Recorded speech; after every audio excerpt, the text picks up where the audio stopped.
High students, আজকে আমরা আলোচনা করব movement of water, minerals, food and gases, অর্থাৎ জল, খনিজ পদার্থ, খাদ্য ও গ্যাসের পরিবহন।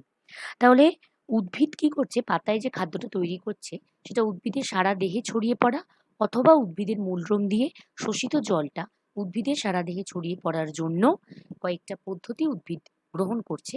সেই পদ্ধতিগুলোকে আমরা বলছি পরিবহন। এবং পরিবহনে জাইলেম আর ফ্লোয়েম, এই উদ্ভিদের এই দুটো কলা কিন্তু বিশেষভাবে সাহায্য করছে। অর্থাৎ পরিবহনের যে সংজ্ঞা আমরা কি বলতে পারি না, যে পদ্ধতিতে বহুকোষী উন্নত উদ্ভিদ দেহে জল এবং জলে দ্রবীভূত খনিজ পদার্থ জাইলেম বাহিকা দিয়ে পাতায় পৌঁছচ্ছে এবং পাতায় তৈরি খাদ্য ফ্লোয়েমের মাধ্যমে সমগ্র উদ্ভিদ দেহে ছড়িয়ে পড়ছে, তাকেই আমরা পরিবহন বলছি। এবং উদ্ভিদের ক্ষেত্রে পরিবহনের যে প্রধান মাধ্যম সেটা হচ্ছে কি জল। এবং উদ্ভিদে কোষে জল, খাদ্য অণু এবং খনিজ আয়নের যে প্রবেশ হতে পারে, অথবা সেটা কোষ থেকে বেরিয়ে যেতে পারে, সেটাকে আমরা কি বলছি? কোষীয় পরিবহন। অর্থাৎ আমরা কি বলবো যে transportation is the process that involves the movement of water and necessary nutrients to all parts of the plant and its survival. তাহলে আমরা বলতে পারি যে plant transport system move energy from leaves and raw materials from roots to their parts. The xylem moves water and minerals obtained from the soil to all other parts of the plant. ঠিক আছে? তো এটা বললাম কি উদ্ভিদের definition of transportation. এবার transportation টাইপগুলো আমরা কি কি দেখব? একটা হচ্ছে প্যাসিভ ট্রান্সপোর্টেশন আর একটা হচ্ছে অ্যাক্টিভ ট্রান্সপোর্টেশন। প্যাসিভ ট্রান্সপোর্টেশনটা কি না, passive transport is a movement of ion and other molecular substances across the cell membranes without need of energy input. Unlike active transport, where ATP energy requires for the movement of the ions or molecules, it does not require an input of cellular energy. বোঝা গেল? তাহলে এবার আমি একটু বাংলা এখান থেকে বলে দিই যে নিষ্ক্রিয় পরিবহনটা কি না, যখন কোনো অণু বা আয়ন শক্তির ব্যবহার না করে বেশি ঘনত্ব থেকে কম ঘনত্বের দিকে যাবে টুয়ার্ডস দিস কনসেন্ট্রেশন গ্রেডিয়েন্ট, সেটাকে আমরা বলবো প্যাসিভ ট্রান্সপোর্ট। যেহেতু কনসেন্ট্রেশন গ্রেডিয়েন্টের মাধ্যমেই যাচ্ছে বেশি থেকে কমের দিকে, তাই সেখানে কোনো শক্তি লাগছে না, সেটাকে আমরা বলছি প্যাসিভ ট্রান্সপোর্ট। আর অ্যাক্টিভ ট্রান্সপোর্টে কি দেখছি আমরা? এগেনস্ট দ্য কনসেন্ট্রেশন গ্রেডিয়েন্ট যেহেতু যাচ্ছে পদার্থের অণুগুলো, তাই আমরা দেখছি কি শক্তির প্রয়োজন হচ্ছে, অর্থাৎ এটিপির প্রয়োজন হচ্ছে। এবং এই যে এটিপির প্রয়োজন হচ্ছে, তার জন্য এই প্রক্রিয়াটাকে আমরা বলছি সক্রিয় পরিবহন। অর্থাৎ যে পদ্ধতিতে কোষ পর্দা দিয়ে বাহক অণুর মাধ্যমে কোনো নির্দিষ্ট দ্রাব অণু এটিপি শক্তির সাহায্য নিয়ে নিম্ন ঘনত্ব থেকে উচ্চ ঘনত্বের দিকে চলাচল করছে, তাকে আমরা কি বলছি? সক্রিয় পরিবহন। নেক্সট আমরা আসছি কি ব্যাপন পদ্ধতি। ব্যাপন বা ডিফিউশন কাকে বলা হচ্ছে? যে যখন পদার্থের অণুগুলো নিজস্ব গতিশক্তির দ্বারা তার বেশি ঘনত্বের স্থান থেকে কম ঘনত্বের স্থানে কিংবা একবারেই ঘনত্ব শূন্য স্থানে ছড়িয়ে পড়ে এবং সমঘনত্বে পরিণত হয়, তাকে আমরা ব্যাপন বলছি। ব্যাপন তার মানে কি? ডিফিউশনটা কি? Diffusion is the net movement of anything from a region of higher concentration to a region of lower concentration, and diffusion is driven by a gradient in concentration. অর্থাৎ বেশি ঘনত্ব থেকে কম ঘনত্বে ছড়িয়ে পড়ছে। যেমন আমরা যদি কোনো একটা রুম ফ্রেশনার স্প্রে করি ঘরের মধ্যে, তাহলে গন্ধটা কি হচ্ছে? আস্তে আস্তে ছড়িয়ে যাচ্ছে গোটা ঘরে, সেটা একটা উদাহরণ। এবং আমরা যদি একটা জলের মধ্যে একটা কালির ড্রপ ফেলি, তাহলে দেখবে এক জায়গায় প্রথমে সেটা জমা হয়ে রয়েছে, তারপর আস্তে আস্তে কি হচ্ছে, সেটা সেই পুরো যে জলটা সেটা আস্তে আস্তে ব্লুইশ কালার নিয়ে নিচ্ছে। তাই এগুলোই হচ্ছে মানে ডিফারেন্ট এক্সাম্পলস অফ ডিফিউশন। তাহলে যদি আমরা এই ছবিটা লক্ষ্য করি, তাহলে কি দেখবো যে some particles are dissolved in a glass of water. At first the particles are near on the top of the corner, মানে টপ অফ দ্য কর্নারে পার্টিকেলস গুলো রয়েছে। কিন্তু পার্টিকেলস র্যান্ডামলি মুভ অ্যারাউন্ড, তার মানে সেটা ডিফিউজ করছে। the particles randomly move around in the water. They eventually become distributed randomly and uniformly from an area of high concentration to an area of lower concentration. তাহলে this process is known as the diffusion. এবার আমরা কি আসছি যে ডিফিউশনের ক্ষেত্রে যেটা আমরা বললাম, এটা একটা অবভিয়াসলি একটা প্যাসিভ ট্রান্সপোর্টেশন, বিকজ এখানে কি হচ্ছে, কোনো রকমের এটিপির প্রয়োজন হচ্ছে না, because the diffusion is driven by a gradient in concentration. এবার ডিফিউশনটাকে কারা কারা মানে প্রভাবক বা ইনফ্লুয়েন্স করছে কারা কারা? উষ্ণতা, ঘনত্বের পার্থক্য, আর নেক্সট হচ্ছে অণু বা আয়নের ব্যাস। অর্থাৎ আমরা যদি দেখি যদি উষ্ণতা বাড়ে তাহলে অণুর গতিশক্তিটাও বেড়ে যাবে, তাই ব্যাপনের হারটাও বেড়ে যাচ্ছে। এবং ঘনত্বের পার্থক্য কি না, দুটি পদার্থের ঘনত্বের পার্থক্য যদি বেশি হয় তাহলে কিন্তু ব্যাপনটা খুব দ্রুত হারে ঘটছে। আর অণু বা আয়নের ব্যাসের ক্ষেত্রে আমরা কি বলতে পারি, পদার্থের অণু বা আয়নের ব্যাস যত কম হবে ব্যাপন হারও, অর্থাৎ তারা মুভ করার জন্য এনার্জিটা তত বেশি পাবে, তাই জন্য কি হয়ে যাচ্ছে ব্যাপনের হারটাও বৃদ্ধি পাচ্ছে। এবার ব্যাপনের এক্সাম্পল বলতে আমরা বলতে পারি কি, যে মানে প্রথমেই আমি বললাম যে কি কি হতে পারে, খুবই ইজি এক্সাম্পলগুলো, যেমন তুতে আর জল, মানে কপার সালফেট জল, অর্থাৎ কপার সালফেট কি ব্লু কালারটা আস্তে আস্তে করে কি হবে জলের মধ্যে, কপার সালফেট যদি আমি একটা জলে একটা জায়গায় ফেলি, প্রথমে একটা জায়গায় সেটা ব্লুইশ হচ্ছে, তারপর আস্তে আস্তে পুরো জলটাই নীল হয়ে যাচ্ছে।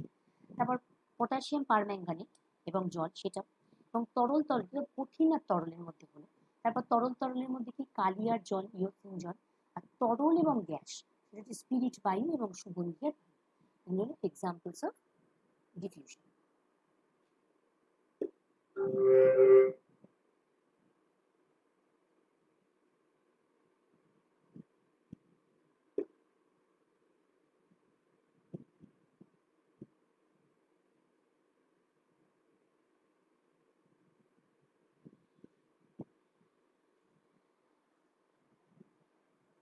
আচ্ছা, নেক্সট আমরা আসছি কি অসমোসিস বা অভিস্রবণ পদ্ধতি। অভিস্রবণে আমরা কি দেখব, অভিস্রবণ বলার আগে দুটো জিনিস আমাদের জেনে রাখতে হবে, যে what is solute and what is solvent, অর্থাৎ দ্রাবক কি আর দ্রাবক কি। সলিউটটা কি, the solute is the substance that is being dissolved while the solvent is the dissolving medium। তার মানে দ্রাবটা যার মধ্যে দ্রবীভূত হচ্ছে সেটাকে আমরা বলছি দ্রাবক, আর দ্রাবকে যে দ্রবীভূত হয়ে থাকছে সেটাই হচ্ছে দ্রাবক। আর অভিস্রবণ বা অসমোসিসে আমরা কি দেখব, যে দ্রাবকের চলাচল করছে। তার মানে কি আমরা দেখছি তার ডেফিনিশন, যে দুটো ভিন্ন ঘনত্বের দ্রবণ যদি একটা অর্ধভেদ্য পর্দা দিয়ে পৃথক করা থাকে, তাহলে যে প্রক্রিয়ায় কম ঘনত্বের দ্রবণ থেকে বেশি ঘনত্বের দ্রবণে দ্রাবকের প্রবেশ ঘটছে তাকে আমরা বলবো অভিস্রবণ। ঠিক আছে, অর্থাৎ অভিস্রবণের ক্ষেত্রে আমরা কি দেখছি, দ্রাবক অণুর চলাচল ঘটছে। তাই অভিস্রবণটাকে আমরা অনেক সময় মানে মানে এটা আমরা বলি যে osmosis is a special type of diffusion.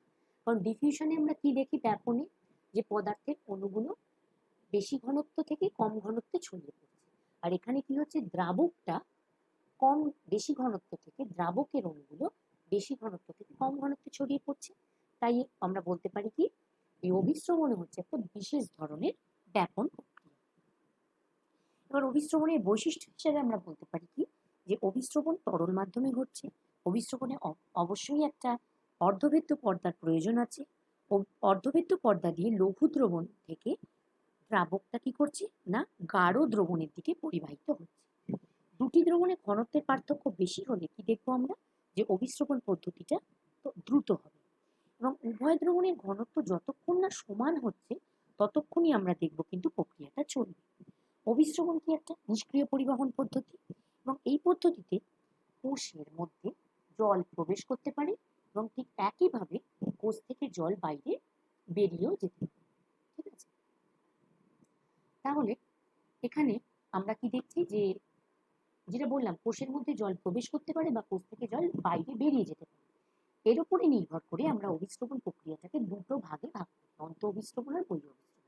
সেটা বলার আগে ছবিটা একটু এক্সপ্লেন করে দিই। অসমোসিসের ক্ষেত্রে কি হচ্ছে, এই ব্ল্যাক ডটগুলো আমরা যদি ধরি ওয়াটার মলিকিউল, আর এই ব্লু ডটসগুলোকে যদি ধরি সল্ট মলিকিউল, তাহলে আমরা কি দেখছি, যে অর্ধবেদ্য পর্দা দিয়ে এটা পৃথক করা রয়েছে, এবং এটা যদি এ ধরি, এটাকে যদি বি ধরি, তাহলে এ যে দ্রবণটা সেখানে কি দেখছি, দ্রাবক বেশি দ্রাবক কম, অর্থাৎ ঘনত্ব কম দ্রবণের, আর এখানে দ্রবণের ঘনত্ব বেশি, কারণ এখানে কি দ্রাবক বেশি দ্রাবক কম। তাহলে আমরা কি বলেছি, দ্রাবকের চলাচল ঘটবে অভিস্রবণে, তাহলে দ্রাবকটা অর্থাৎ জলের অণুগুলো কি হবে, এই অর্ধবেদ্য পর্দা ভেদ করে যেটা বেশি ঘনত্বযুক্ত দ্রবণ সেখানে যাবে, অর্থাৎ সেখানে কিন্তু দ্রাবক কম ছিল, তাহলে দ্রাবকগুলো বেশি ঘনত্ব থেকে কম ঘনত্বের দ্রবণে প্রবেশ করবে, এবং এর ফলে কি হচ্ছে, তাদের দেখো জলতলটা ওয়াটার যে সারফেসটা সেটা বেড়ে গেছে, এবং তাদের যে কনসেন্ট্রেশনটা যখন সেম হয়ে যাবে তখন কিন্তু অসমোসিস প্রসেসটা বন্ধ হয়ে যাবে।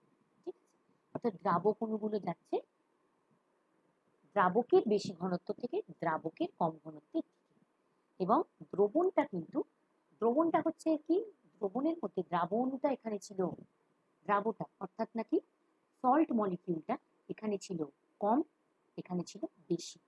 সল্টের কোনো রকম বা দ্রাবক চলাচল ঘটলো না, চলাচল ঘটলো কার না, দ্রাবকের, অর্থাৎ জলের চলাচল ঘটলো। নেক্সট আমরা আসছি কি, অন্ত অভিস্রবণ এবং বহি অভিস্রবণ, অর্থাৎ endo and exo osmosis. Endo অসমোসিসটা কি? The endoosmosis is the movement of water inside the cell when the cell is placed in a hypotonic solution. This movement of the water causes the cell to swell. তাহলে আমরা কি আসছি দেখি next পয়েন্টে, তাহলে আমরা কি লিখছি, রেজিন মানে কিসমিসগুলোকে আমরা একটা জলের মধ্যে ডুবিয়ে রেখে কিসমিসটা ফুলে উঠবে। কারণ আমরা এখানে কি দেখছি যে কোষীয় দ্রবণের তুলনায়, মানে একটা কোষের বাইরের অবস্থা একটা কোষের ভেতরের অবস্থা, এবং কোষের বাইরেরটা কি, দ্রবণের কোষ, বহিঃকোষে দ্রবণের গাঢ়ত্বটা কম আর কোষের মধ্যে দ্রবণের গাঢ়ত্বটা বেশি। তাহলে কি হবে, জলটা মানে দ্রাবকটা কোষের বাইরে থেকে কোষের ভেতরে প্রবেশ করবে। এই যে কোষের ভেতরে প্রবেশ করেছে, তার ফলে কি হয়ে গেছে, কিসমিসগুলো ফুলে উঠেছে। এই প্রসেসটাই হচ্ছে কি এন্ডোঅসমোসিস। ঠিক আছে, আর অন দ্য আদার হ্যান্ড এক্সোঅসমোসিস বলতে আমরা কি বুঝি? Exosmosis is the movement of water outside the cells when a cell is placed in a hypertonic solution. The cell becomes flaccid by the movement of water outside. অর্থাৎ সেলের ভেতর থেকে জলটা বেরিয়ে গিয়ে সেলটা কিন্তু ফ্ল্যাসিড হয়ে যাবে, অর্থাৎ চুপসে যাবে। যেমন এই ধরনের আঙুরগুলোকে আমি জলের মধ্যে রেখেছি, এখানে কি দেখছি যে কোষীয় দ্রবণের চেয়ে কোষের বাইরে দ্রবণের গাঢ়ত্বটা কি বেশি হচ্ছে। তার মানে বহিঃকোষীয় দ্রবণটা কি অতিসারক বা হাইপারটনিক হচ্ছে, তখন কি কোষ থেকে জলটা বেরিয়ে আসছে। এটা কি আমরা কি বলছি না, বহি অভিস্রবণ বা এক্সো অসমোসিস। তাহলে এই দুটো ছবির মাধ্যমে আমরা এন্ডো আর এক্সো অসমোসিসটা বুঝলাম। নেক্সট আমরা আসছি কি প্লাজমোলিসিস আর ডিপ্লাজমোলিসিস। ফ্ল্যাসিড আর টার্জিট তো বললাম, তাহলে টার্জিট কখন না, এই ক্ষেত্রে সেলটা হয়েছিল টার্জিট, অর্থাৎ ফুলে উঠেছিল, সোয়েল আপ করেছিল। আর যখন সেলটা নাকি চুপসে যাচ্ছে সেটাকে আমরা বলছি ফ্ল্যাসিড কন্ডিশন, এখানে সেলটা ফ্ল্যাসিড হয়েছে। আর প্লাজমোলিসিস কখন বলবো না, প্রোটোপ্লাজমটা যখন সংকুচিত হয়ে যাচ্ছে, কখন হবে এটা না, বহি অভিস্রবণ বা এক্সো অসমোসিস দ্বারা উদ্ভিদ কোষ থেকে যখন জলটা বেরিয়ে যাচ্ছে এবং কোষ প্রাচীর থেকে প্রোটোপ্লাজমটা পৃথক হয়ে গিয়ে সংকুচিত অবস্থার সৃষ্টি হচ্ছে, সেটাকে আমরা বলবো কি প্লাজমোলিসিস। এরকম কোনো একটা সেলকে যদি আমি আবার হাইপোটনিক একটা সলিউশনের মধ্যে রাখি, তাহলে সেলটা কি হয়ে যাচ্ছে, আবার আগের অবস্থায় ফিরে আসছে, তখন আমরা এটাকে কি বলছি, যে ডিপ্লাজমোলিসিস, অর্থাৎ পুনরায় আর তার আগের অবস্থাতে কোষটা কিন্তু ফিরে এলো, সেটাকেই আমরা কি বলবো, ডিপ্লাজমোলিসিস। তাহলে প্লাজমোলিসিস is a process in which cells lose water in a hypertonic solution. The reverse process, deplasmolysis, can occur if the cell in a hypotonic solution, resulting in a lower external osmotic pressure and the net flow of water into the cell. তাহলে এগুলোই হয়ে গেল কি প্লাজমোলিসিস আর ডিপ্লাজমোলিসিস। Next আমরা কি আসছি, যে ব্যাপন আর অভিস্রবণের পার্থক্য, ডিফারেন্স বিটুইন ডিফিউশন আর অসমোসিস। এটা হচ্ছে বিষয়গুলো বলছি, পরিবহন, পর্দা, প্রকৃতি আর কাজ। এগুলো খুবই ইজি। পরিবহন হচ্ছে কি, দ্রাবটা মুভমেন্ট করবে বেশি ঘনত্ব থেকে কম ঘনত্বের দিকে, এখানে অভিস্রবণে কি দেখছি, দ্রাবকের মুভমেন্ট হচ্ছে বেশি থেকে কমের দিকে। পর্দা, এখানে কোনো রকমের কোনো অর্ধবেদ্য পর্দার প্রয়োজন নেই, এখানে প্রয়োজন আছে। আর প্রকৃতি, এটা অসম প্রকৃতির মধ্যে ঘটছে, কিন্তু অভিস্রবণ সবসময় সম প্রকৃতির মধ্যেই ঘটবে। অসম প্রকৃতি মানে কি, আমরা দেখলাম কঠিন তরলে ঘটছে, তারপরে হচ্ছে তরল গ্যাসে ঘটছে, বা তরল এরকম ব্যাপার হচ্ছে, কিন্তু সমপ্রকৃতির মধ্যেই কিন্তু অভিস্রবণ প্রক্রিয়াটা ঘটবে। আর কাজ হচ্ছে কি, কোষে খনিজ, হরমোন, খনিজ লবণ এগুলো পরিবহন করা। আর এই অভিস্রবণের মাধ্যমে কি হয় না, কোষ থেকে পরবর্তী কোষে জলের পরিবহন ঘটছে। আচ্ছা, সক্রিয় পরিবহনে এবার আমরা আসছি সক্রিয় পরিবহন বা অ্যাক্টিভ ট্রান্সপোর্ট। সক্রিয় পরিবহনে আমরা কি দেখছি না, কোষ পর্দা দিয়ে বাহক অণুর মাধ্যমে কোনো নির্দিষ্ট দ্রাব অণু এটিপি শক্তির সাহায্যে কম ঘনত্ব থেকে বেশি ঘনত্বের দিকে চলাফেরা করবে, অর্থাৎ লোয়ার কনসেন্ট্রেশন থেকে হায়ার কনসেন্ট্রেশনে যাবে। অর্থাৎ কি হচ্ছে না, এগেইনস্ট দ্য কনসেন্ট্রেশন গ্রেডিয়েন্ট বাহক অণু চলাচল করছে। যেহেতু এগেইনস্ট দ্য কনসেন্ট্রেশন গ্রেডিয়েন্ট হচ্ছে, তার জন্য কিন্তু এটিপি অণুর প্রয়োজন হচ্ছে। এবং এই যে বাহক প্রোটিন, সেটাকে আমরা পাম্প বলছি। এবং এখানে ঘটনাগুলো পরপর কি ঘটছে না, এটিপি অণু প্রথমেই বাহক প্রোটিনের সাথে যুক্ত হচ্ছে এবং এর ফলে বাহক যে অণুটা, তার গঠনের পরিবর্তন হচ্ছে। তখন কিন্তু সেই বাহক অণুটার সাথে কি হয়ে যাচ্ছে, যে দ্রাবক অণু অর্থাৎ যার নাকি চলাচল হবে সেটা যুক্ত হয়ে যাচ্ছে। এবং এটিপি অণুটা কিন্তু পরবর্তীকালে ভেঙে গিয়ে এডিপি আর পিআইতে পরিণত হচ্ছে, আর দ্রাবক অণু প্লাজমা পর্দার অপর দিকে উচ্চ ঘনত্বযুক্ত স্থানে পৌঁছায়। তাহলে এগুলো হচ্ছে স্টেপ। তাহলে প্রথমে কি হচ্ছে, যে একটা ওই প্রোটিন পাম্পের মধ্যে এটিপিও এসে বাইন্ড করবে, তার সাথে সাথে কি হচ্ছে, যে বাহক অণুও বাইন্ড করবে। যে এটিপি এসে বাইন্ড করলো, তখন কিন্তু বাহক অণুর গঠনে পরিবর্তন হলো, এবং গঠনে পরিবর্তন হবার ফলেই কিন্তু তার সাথে কি হচ্ছে, দ্রাবক অণুটাও এসে যুক্ত হচ্ছে। এবং দ্রাবক অণুটা তার কম ঘনত্ব থেকে বেশি ঘনত্বের দিকে এই এটিপি শক্তিটাকে কাজে লাগিয়ে চলাফেরা করছে। এবং যেহেতু এটিপি শক্তিটা দ্রাবক অণু গ্রহণ করে নিল তার চলাচলের জন্য, তাই এটিপিটা কিন্তু তখন এডিপিতে পরিণত হলো এবং দ্রাবক অণুটা তার নির্দিষ্ট দিকে, যেদিকে যেতে চাইছিল অর্থাৎ বেশি ঘনত্বের দিকে, সেদিকে পৌঁছে গেল। যদি ছবিটা আমরা দেখি দ্রাবক কণা, এটি হচ্ছে বাহক প্রোটিন। প্রথমে এটিপি এসে যুক্ত হয়েছে এবং তার ফলে কিন্তু দ্রাবক কণাটা এই দিক থেকে বেরিয়ে অন্যদিকে অর্থাৎ তার বেশি কনসেন্ট্রেশনের দিকে চলে গেছে এবং এটিপি, এডিপি আর পিআই রূপে মানে এডিপি আর পিআই তে পরিণত হয়েছে। তার এক্সাম্পল হচ্ছে সোডিয়াম পটাশিয়াম এটিপিএস পাম্প, যেটা আমরা পরে ডিটেলে আলোচনা করছি। তো এরপর যেটা আমি নেক্সট আসছি সেটা কি, অর্থাৎ তাহলে এই যে সক্রিয় পরিবহন, তার যে ডেফিনিশনটা আমরা যদি বলি, তাহলে কি হবে, যে active transport is the movement of molecules across the cell membrane from a region of lower concentration gradient to a region of higher concentration gradient against the concentration gradient, and active transport requires the energy of ATP. তাহলে next আমরা কি দেখছি, যে types of active transport, এবং types এর মধ্যে কি আমরা দেখছি, প্রাইমারি অ্যাক্টিভ ট্রান্সপোর্ট আর সেকেন্ডারি অ্যাক্টিভ ট্রান্সপোর্ট, প্রাইমারি আর সেকেন্ডারি। তাহলে প্রাইমারি অ্যাক্টিভ ট্রান্সপোর্টের মধ্যে আমরা কি দেখবো, যে সেখানে ডিরেক্ট একটা এটিপির প্রয়োজনীয়তা আছে, নিট ডিরেক্ট এটিপি। আর সেকেন্ডারি অ্যাক্টিভ ট্রান্সপোর্টে কিন্তু ডিরেক্ট এটিপি লাগছে না, তার জায়গায় কি লাগছে, নিট কাপলড এনার্জি।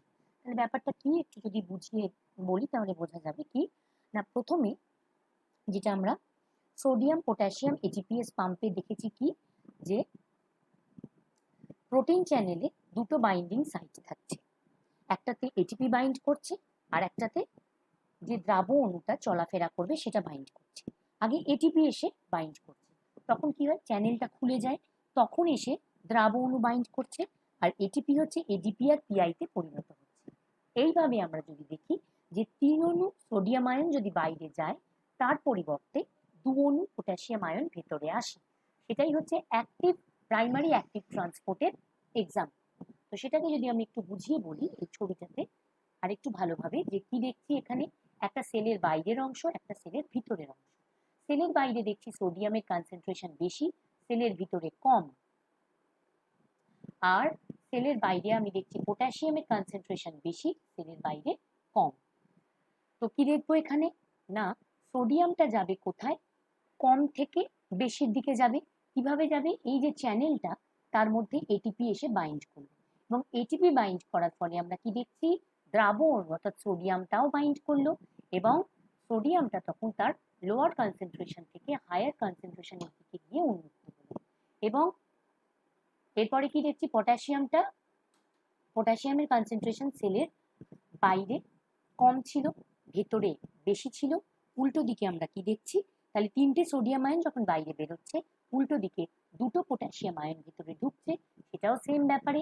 অর্থাৎ দেখো এখানে এডিপি পিআই হয়েছে, তো এখানে এটিপি বাইন্ড করেছিল পটাশিয়ামের সাথে, তখন চ্যানেলটা ওপেন হয়েছিল, তখন পটাশিয়াম যুক্ত হয়েছিল, এবং পটাশিয়াম এগেইনস্ট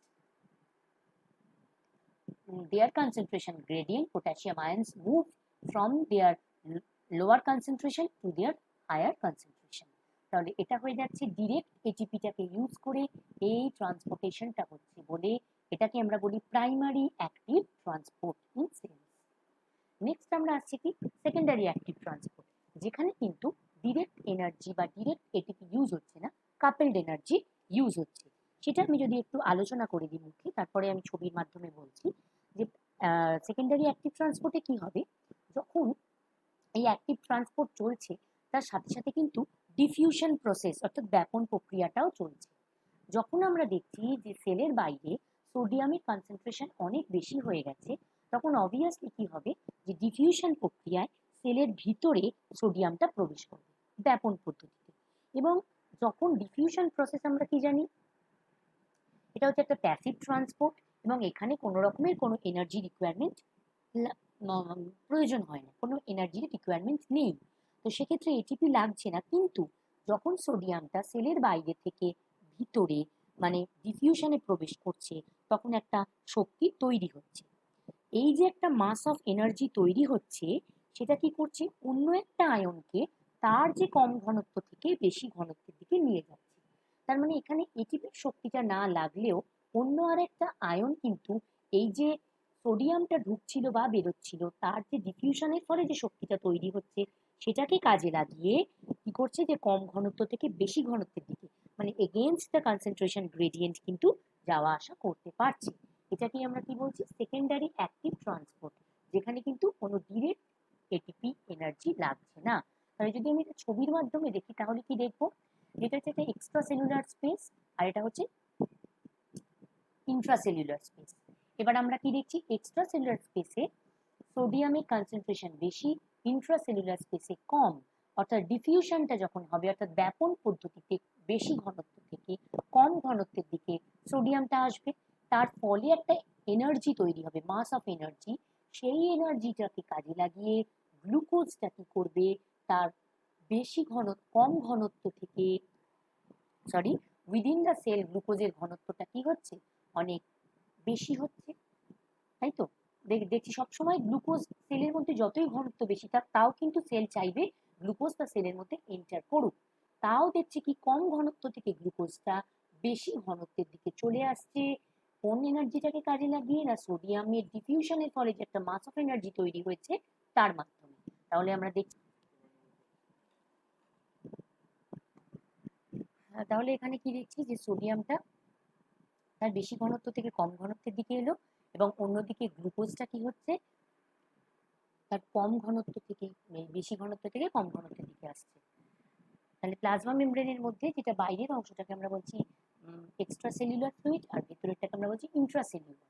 এবার বাইরের দিকে আমরা কি দেখছি, সোডিয়ামের ঘনত্ব বেশি, তাহলে সোডিয়ামটা আসছে বেশি থেকে কমের দিকে, কিন্তু গ্লুকোজ কিন্তু কি দেখছি, যদিও বাইরে গ্লুকোজের কনসেন্ট্রেশন কম, তাও কিন্তু গ্লুকোজটা সোডিয়ামের যে ডিফিউশনের ফলে একটা মাস অফ এনার্জি তৈরি হয়েছে, তার ফলে গ্লুকোজটা কম ঘনত্বের থেকে বেশি ঘনত্বের দিকে চলে আসবে। কারণ সেলে যতই গ্লুকোজ থাকুক, সেল চাইবে আরো বেশি করে গ্লুকোজ ইনটেক করতে। এই কারণে কিন্তু গ্লুকোজের কনসেন্ট্রেশন কম থেকেও কিন্তু বেশি ঘনত্বের দিকে গ্লুকোজটা আসবে। সোডিয়ামের এই ডিফিউশনের মাধ্যমে যে এনার্জিটা তৈরি হবে, সেটাকে কাজে লাগিয়ে এগেইনস্ট দ্য কনসেন্ট্রেশন গ্রেডিয়েন্ট গ্লুকোজের মুভমেন্ট হবে। তাহলে এখানে যেহেতু ডিরেক্ট কোনো রকমের এনার্জি রিকোয়ারমেন্ট বা এটিপি রিকোয়ারমেন্ট হলো না, তাই এই প্রসেসটাকে আমরা কি বলি, সেকেন্ডারি অ্যাক্টিভ ট্রান্সপোর্ট। নেক্সট আমরা আসছি যে মোড অফ অ্যাক্টিভ ট্রান্সপোর্ট, তার মধ্যে দুটো আছে, একটা হচ্ছে ইউনিপোর্ট আর একটা হচ্ছে কো ট্রান্সপোর্ট। ইউনিপোর্ট বা একক পরিবহন, আর একটা হচ্ছে কো ট্রান্সপোর্ট বা সহ পরিবহন। তাহলে ইউনিপোর্টের আমরা মানে ডেফিনিশনটা কি, যে one type of molecule moving in the same direction using carrier protein, অর্থাৎ transport of glucose molecule with the help of carrier protein. তাহলে এক রকমেরই দ্রাবক অণুর চলাচল ঘটবে ক্যারিয়ার প্রোটিনের মাধ্যমে, অণু বা আয়নের চলাচল ঘটবে ক্যারিয়ার প্রোটিনের মাধ্যমে বাই দ্য প্রসেস অফ ইউনিপোর্ট বা একক পরিবহন। আর কো ট্রান্সপোর্টের মধ্যে দু রকম আসছে, সিমপোর্ট আর অ্যান্টিপোর্ট। সিমপোর্টের মধ্যে কি, সিম অর্থাৎ কথাটার অর্থ কি, একই জাতীয়, অর্থাৎ একই দিকে যখন দুটো আয়নের পরিবহন ঘটছে সেটাকে আমরা বলছি সিমপোর্ট। আর যখন দুটো বিপরীত দিকে দুটো আয়নের পরিবহন ঘটছে সেটাকে আমরা বলছি অ্যান্টিপোর্ট। সিমপোর্ট মানে কি, যেটা একই দিকে ঘটবে। তার মানে আমরা কি দেখলাম, যে যেটা আগেরটাই আমরা আলোচনা করলাম, অর্থাৎ অ্যাক্টিভ ট্রান্সপোর্টের মধ্যে যেটা হলো কি, যে সেকেন্ডারি অ্যাক্টিভ ট্রান্সপোর্টে সোডিয়াম আর গ্লুকোজের যে ট্রান্সপোর্ট, অর্থাৎ সোডিয়াম আর গ্লুকোজ একই দিকে চলাচল করছিল, সেটাকে আমরা বলেছি সিমপোর্ট। অর্থাৎ সোডিয়ামও ঢুকছে, বেশি থেকে কমের দিকে, আর গ্লুকোজ ঢুকছে কম থেকে বেশির দিকে উইদিন দ্য সেল, সেটাকে আমরা বলেছি সিনপোড। আর অ্যান্টিপোডের ক্ষেত্রে আমরা কি বললাম, যে two different molecules are moving in the opposite direction, যেটা কিন্তু আমরা পেয়েছি সোডিয়াম পটাশিয়াম এটিপিএস পাম্পের ক্ষেত্রে।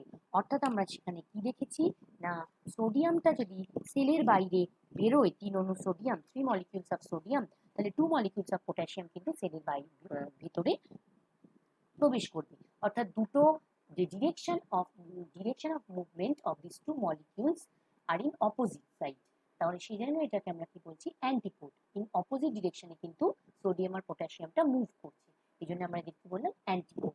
তাহলে আমরা একটা খুব সিম্পল এক্সাম্পল দিয়ে দেখে নিই, যে এই ইউনিপোর্টের ক্ষেত্রে দেখছি একটা সিঙ্গেল টাইপস অফ অণু বা আয়ন, সেটার পরিবহন হচ্ছে।